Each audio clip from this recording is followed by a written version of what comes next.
Hello and welcome to this episode of Mind Your Business. Thank you very much for joining us. So, today we have a very special guest, Simon Stevens. Simon, introduce yourself to the audience, please. Right, well, I'm Simon Stevens, as Mark just said, founder of a company called Found Nutrition, or originally a kind of a sports nutrition brand, but now kind of a health wellness supplement brand, just because the market has been changing over the years. We're in retailers, we're in Boots, Ocado, Holland and Barrett. We've even got stuff in Walmart over in America, and the business is kind of like we failed to make great quality supplements. We failed to innovate, and we failed to deliver what it is that we say we do. And actually, that's where the brand come from. A list of fails that was kind of originally kind of wrote out of what I wanted this brand to be when we very first started, and it just so happened that we failed to innovate. We failed to create great quality product. We failed to manufacture in the UK.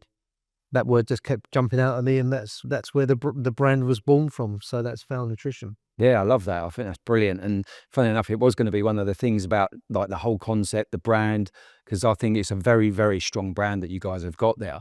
And on that note, then, Simon, what was it that sort of inspired you to create the brand and more importantly, all the different products that we can see in front of us? Do you know, I was in this industry a very, very long time ago, and never really planned on getting back into this industry. So it was, but obviously still used products and still had a keen interest. I was actually in conversation with some top athletes, these are world-class athletes, and they were like, "Oh, you need to make, there's not very good stuff in the market. You need to do some stuff again." And I was kind of like, and ahhing, do I, should I do this? Shouldn't, I don't know. So I started having a look at it, and I thought, okay, well, what really is missing? What's the frustrations I've got with this market? And it was just the fact there wasn't innovation. You've got a lot of the brands that did innovate got bought by the big corporates. If you have people, you remember brands like Maximuscle, let's say, right? Big brand back in the day. GSK bought them, and slowly it's disappeared. And there's a lot of the brands out there that were, they were brought in by the big corporates, and they just stop innovating. There's this arrogance of, oh, we sell that into the big retailers and they keep buying it. So, and that's it. So, it kind of got to a point where, it's just 101 different types of protein and so on. So the big thing for me was innovation. Yeah. And also that's the bit that kind of excites me is innovation.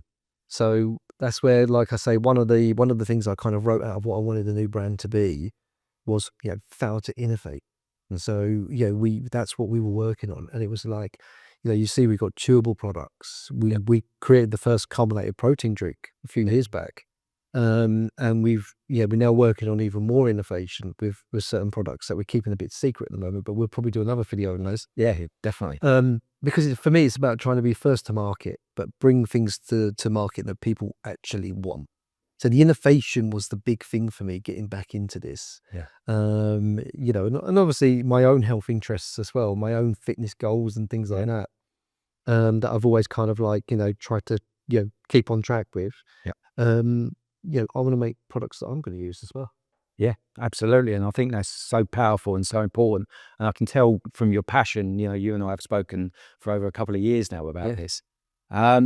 One of the key things that I often say to people in business is, people sometimes they see the finished article, the product, where it stands with all of the, the associations that you've got. But just run us through some of the wins that you've experienced, whether they're recent wins or some of the ones in the early days. Yeah, I mean, early days was, we got into Holland Barrett quite early on. Probably business was about 6 months old when we got into Holland Barrett. Nice. Which was great. We then went straight into lockdown with COVID. Which wasn't too great. No. And I always kind of look at that, and this was a matter of weeks after we got that listing with Holland Barrett. So I sometimes look at it and go, gosh, if we went to lockdown quicker, that first order probably wouldn't have come, and we may never have got it. And probably Holland Barrett are probably the retailer that we do the best business with, because I think they dominate this sector. Absolutely. And if you're looking for these type of products, they are the place you go to. So Holland Barrett was a really good one early on, and then probably a big win was probably surviving COVID as well. And it's just one of those challenges, isn't it, that you get for sometimes it's not always the big wins with the retailers and the big listings is sometimes it's surviving some of the bad stuff as well. Absolutely. I mean, I think that's key because I know you also did the sponsorship with Team GB. We did, yeah. I mean, we were very lucky that we were approached to do that sponsorship, which was fantastic. So it meant the athletes would be using the product. We had the Team GB logo on the front of all of the products as well, which was quite powerful. And we got to work with a lot of the athletes. And then obviously during the Olympics, we could talk about the success of the athletes. And, you know, we had that association, which was massive for the brand, but also it was a bit of a personal achievement as well because, yeah, because it was the first time Team GB had ever worked with a sports nutrition brand. Yeah. So it was one of those ones where suddenly it's like, no, we're good enough to do this. Yeah. So we must be doing something right, you know, and we've got, you know, big international teams in rugby and football that buy from us, Premiership football teams that buy from us and all of this stuff. But they're not sponsorships. No. They actually buy products. So we can't talk about it. Yeah. But it's great that they pick us and they spend their money on our product. Yeah. But with Team GB, obviously the opportunity was there where we could talk about it and there was a proper partnership. But yeah, I mean, I don't really think there's much bigger kind of association. No, it's a pretty powerful one, yeah. So, well, congratulations on that one. I appreciate it. We could probably sit here and talk about a lot of the wins and the success stories that I know that you've experienced in your business time. Yeah. But one of the key things that I often say to, you know, business owners and even some of the younger generation is it's not just about the success stories, you know, that veneered Instagram sort of like look at me kind of stuff that goes on, but also, you know, what goes on in the trenches and sort of the not so success stories, the things that sort of, you know, either make or break the company or an individual. Yeah. Can we go into some of those? Yeah, you can do. Yeah, because we've had a few. Okay, well, where do you want to start? I mean, look, we had a big one last year, a massive one. And, you know, there's things I've put out in public. You might have even seen it, but we got a listing with Boots, over 1,000 stores with Boots, and you know we needed to be able to manufacture to a certain level, a certain quantity, and everything else. So we moved some stuff around to a major global manufacturer, you know, part of $1 billion business. Yeah. And we did that because we thought, here's the security, great. So, you know, we did a lot of business with them, to be honest with you. We spent nearly $500,000 in a year with them. And then we moved other product to them. And unfortunately, we had an issue where we had a bad batch of product. Yeah. It was a powdered product. We think it was over blended because they're very fast blending machines. It created a density to the product. Pouches will break in. We had loads of complaints about products smelling off, and obviously when we tried it, it was not good. Yeah. So that particular manufacturer actually agreed in email, you know, the product is not fit for purpose. We're going to come and get it. Yeah, and they did.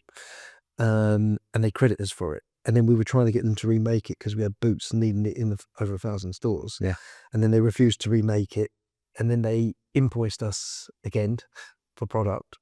And then they, rather than even take anything legal, because obviously I don't really know how they would have done that, they issued a winding up petition on the company and tried to get us to pay the money, which is a tactic that's kind of an abuse of the law. Yeah, of course. Because I always thought, you know, if you have a legal battle with somebody, and I've had them over the years with other businesses, and I've always been successful, luckily, because I think if you're doing things right, you've got nothing to worry about. Yeah.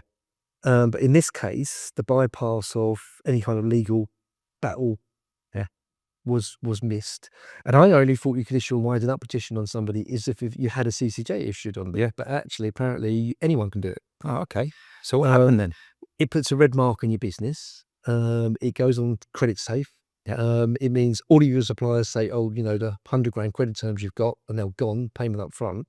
And then you can't invoice finance. And then you've got retailers that pay you at between 60 to 120 days. And it could be, you could class it as a form of blackmail to get you to pay. Yeah. Something you don't know. So we had that situation. Yeah. We had to wait nearly a year to go to court to defend the petition. We won. It was awarded as abusive. Yeah. And that's the judge's order. It was abusive. We got indemnity costs, which means they knew what they were doing was wrong, but still did it anyway. Yeah. But we made a massive loss on the back of that because we couldn't supply Boots. We lost listings because of it, because we didn't have the product. And we put a lot of eggs in one basket with this one particular manufacturer. Most businesses only last a matter of days. Yeah, potentially even 3 to 4 weeks on winding up petition. Yeah. So we managed to do nearly a year. Yeah, that was phenomenal. I mean, how'd you come back? Managed to pay everything up front, and we managed to keep the business going. And that's probably a scenario I wouldn't wish on anybody, because that's probably I lost more sleep over that Yeah. than anything. Yeah, I can imagine. So that, you know, and obviously I posted some stuff about this on LinkedIn. I had a lot of people reach out to me personally where similar tactics have been used to them, you know. And I remember one guy just sent me a message, he goes, you know, we had this great business, you know, we were turning over this, that. Someone decided to do this to us, you know. He goes, I've literally gone from having an amazing business to crying in the shower every night, thinking, what does tomorrow hold? I don't know how I'm going to get through this. So actually, you realize when you put yourself out there and you're honest about the low times, the painful times, Yeah. you then relate to more people. Absolutely, 100%. Because business is not easy. It's not. And, you know, I often say this, that, you know, I've had different businesses over the years, and it felt like it was a lot easier to make money many years ago than it is today. And there's more challenges than ever now. Things get more expensive. I mean, we're as much as we manufacture in the UK, ingredients comes from all over the world. Yeah. Logistic prices have all been going up. Ingredients prices have all been going up. Things are now double, triple the price of what they used to be. But you can't pass that cost on to the consumer, because the consumer's not going to pay it. Yeah. So you just have to take a hit. Yeah. You know, and unfortunately, that's the realism of trying to grow a successful business. Exactly that. I mean, I didn't realise until we were speaking off camera before, and you were talking about the protein powder. Yeah. I mean, you know, I used to make that, you know, many years ago, like I said, you know, it was around £6 a bag a kilo, flavoured, you know, all the additional ingredients and blended. Yeah, then went up to £8, then £9, £10, £12. Yeah, you're talking over £20 now to manufacture that product. You know, so then the shame of it is if you want to keep the integrity and the quality of the brand, it's either you charge the consumer a ridiculous price, or you just say, is it worth the grief? Because the other side of it is, yeah, we don't do small batches when we produce products. Yeah, we produce thousands all in one go. Yeah. So if you're producing thousands at £6, you know, £6,000 for 1,000, but suddenly if you're doing that 20, that's 20,000 for 1,000. Big difference. So it's a massive difference. And from a business perspective, you look at it and go, well, you know, what do you do? You know, you don't want to lose the quality. Yeah. So do you just say, we take this product out, we focus on the ones we can make money on? Yeah. And it's kind of a real shame, really. It is, because, you know, you put a lot of time and effort into creating something that you know is going to benefit people. Absolutely. But then all of a sudden you can't deliver it because now the costs have gone like this. Exactly that. Yeah. It's astronomical. Wow. Okay. So we've had a few wins, we've had a few highs, a few lows. I'm going to do a quick fire round with you now, Simon. Go for it. So first question, what's the best piece of advice that you've ever received? That's actually quite a tough one. Yeah. Do you know that? Because I think the best advice you get is by your own mistakes and your own learning curves. And I remember years ago I had a business, a very successful business, but then suddenly, you know, literally massive overheads. A few things happened overnight, and you know, I ended up having to liquidate the business. Wow. And yeah, we employed about 30 odd people and everything else. And I'll be honest with you, I look at that and what I often say to people, the reason I went again afterwards is that's the best degree in business you're ever going to get.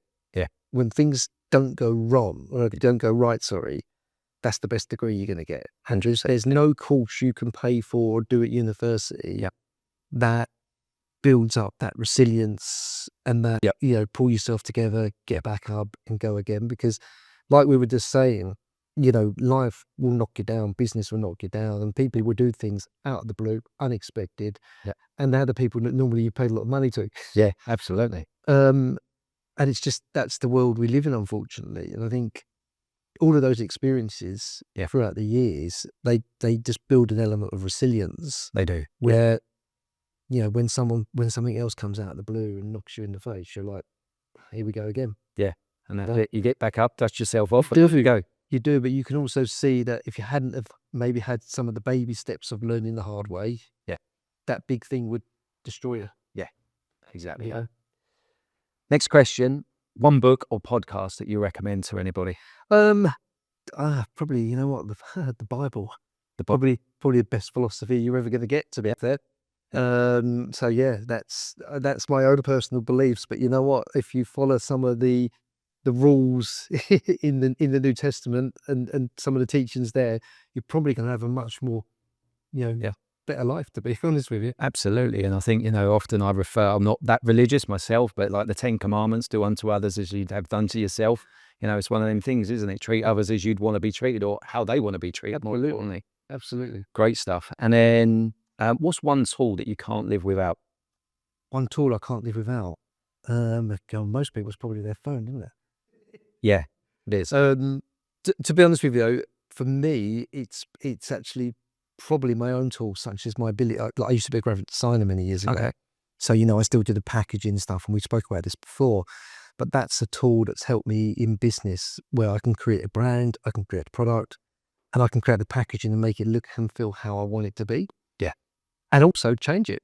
Yeah. And also if I think, the market's changing and we need to do things different, change it. And I've done that on a few occasions, and you probably see now some of the products, everything looks different. The drink looks like a drink, the bars look like a bar, and the chews look like sweets, because, predominantly they are sweets in the form of a supplement. Yeah. So yeah. Yes. No one's actually said that before, which is the grey matter, the bit between your ears as a tool, because I think it's one of the key things, isn't it? But I guess because it's not something that's sort of tangible and, like you say, a phone or anything like that we think about. Absolutely. My toolkit is everything I've learned over the years. Yeah. And the abilities you learn, because no one knows everything from day one. You have to learn over the years. And yeah, my toolkit is all of the different things I've learned, definitely. Brilliant. Last question. So what was the first job that you ever had? Depends how far back you want to. I used to work at a pet store on a market. Yeah. Yeah, I used to literally get up at 5 a.m, walk there, put the market stall up, and get changed for school, and then go walk to school, and walk back straight after school, put the market stall down, and then go and do the washing up in the local butchers. Character building that, wasn't it? 13, 14 years old, 13 years old. Could you imagine a 13 or 14-year-old doing that now? I used to walk to school at 10. I look at my youngest, I'm like, there's no way he's walking school. That's right. It's like, and especially if it's raining, they don't know to be walking today. But again, I need a little bit of pocket money. That was my way of doing it. And I think those, we were lucky. You can't employ anybody unless they're 16 in today's world and things like this. And back then it was a little bit more freer and it was easier. Yeah. But we learnt lessons really quick because of that. And that was important. Yeah, definitely. And I do this little thing with my youngest kids now where, try and get them to do chores and their pocket money. Yeah. And whenever we go out now, they want to buy something, it has to be out of the money they've earned. Yeah. So it's just trying to embed those little, I think that's really do something if you want something. Yeah. No, I totally agree with that. I'm on board with that. So I can't ignore, obviously, we've got a few of the products sitting in front of us now. So I don't know if you can just maybe talk us through some of the bits that we've got here. Yeah. And also maybe anything that you can talk about that isn't here that's maybe coming soon. Yeah, absolutely. I mean, we've got our protein bars here. I suppose what makes these different is these are 100% vegan bars. Yep. Vegan chocolate, everything else. And they taste like a normal chocolate bar. Until we tell people that they're vegan, they don't actually realize they're vegan. But they're a great product. The carbonated protein drink was an absolutely massive project, and then for us, probably the one that's cost us the most money as well, to be honest with you, because it had never really been done before, and there was a lot of we did a massive batch that we ended up having to just get rid of and start again, because you could do all your sampling and everything else, but until you go to proper production, you don't know. And obviously, protein is food. We're mixing protein with carbonated drink. Things were overcarbonated. We had to then readjust how things were made. Great manufacturer we were working with, but we've ended up with in really incredible product. Yeah. It's vegan as well, hydrolyzed pea protein. I mean, that's a product we're really proud of, and I think it's going to do a lot of really good things. Yeah. It's just when we launched that, there was no space in the market for a carbonated protein drink. Yeah. Everyone was like scratching their head, and retailers like, well, what do you mean a carbonated protein drink? Because everyone's used to a milk-based, in the dairy category and things like this. Yeah. So we are talking to some major retailers about that at the moment. It's in Ocado, it's in Boots. So, it's in some decent places, but we're going to hopefully some big things with that. Creatine chews that you see there. Real nice, convenient way of taking creatine. Yeah. Really good quality, low calories. But again, it's making things... convenient. And there's a lot of people that leave them in their cars, they jump in their car take a couple of the creatines. The mint one's a great one because people will take a mint anyway. Yeah. They've done very well in the retail. They do great in Holland and Barrett. We've just launched the collagen chews that are there with Holland and Barrett. Again, a really convenient, fun way to take collagen. Yeah. And we've had really good success on going down this convenient route. Yeah. One, I use the product. I think it's great. I don't think people enjoy mixing powders in shakers and washing shakers out and all this stuff and so on now. So if you give the convenient option, you've got more chance of people taking the supplement because it's convenient to do. Yeah. And then we're launching a range of gummies at the moment as well. So we've got an electrolyte gummy, a magnesium gummy. Okay. I've been quite passionate about magnesium. I was talking to one of the sports scientists at one of the Premiership football teams a while back, and I said to him, "What's the one ingredient you give to every footballer?" And he said, "Magnesium."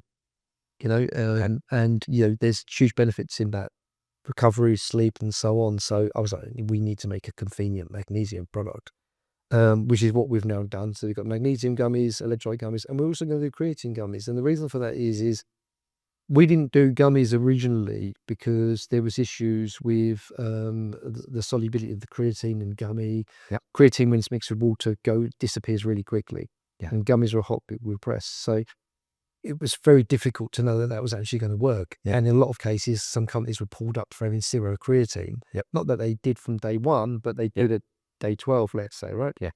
But because of all of that, we've actually now worked with someone to find a solution. Yeah. So we've now got a gummy that is fully tested. We know that it's still going to be in there 18 months on. Yeah. So we thought, well, okay, we've criticised it in the past, but we'll actually, our words and proof into market, we know works. Yeah. Which is what we've done. Fantastic. So there's some really good stuff. Yeah, exciting stuff. And there's a few more drinks stuff that we're keeping secret for now. But Okay. again, we can have another. We'll get you back on. Yeah, we can do that. Excellent. Well, Simon, I'm sure there's lots of other things that we could talk about, other products that you've got coming up and other ones that aren't here in display. But the audience and the listeners, the viewers, they're going to want to find out more about the business and more about you. So what's going to be the best way for them to do that? Best way, obviously, the website, www.foundnutrition.com, Instagram, YouTube, all of those places. I mean, YouTube's quite good because we've got some nice information on YouTube. But social media and the website is probably the best place to go. Sign up, get a 10% discount and all of that jazz, as they say. But check us out, please do.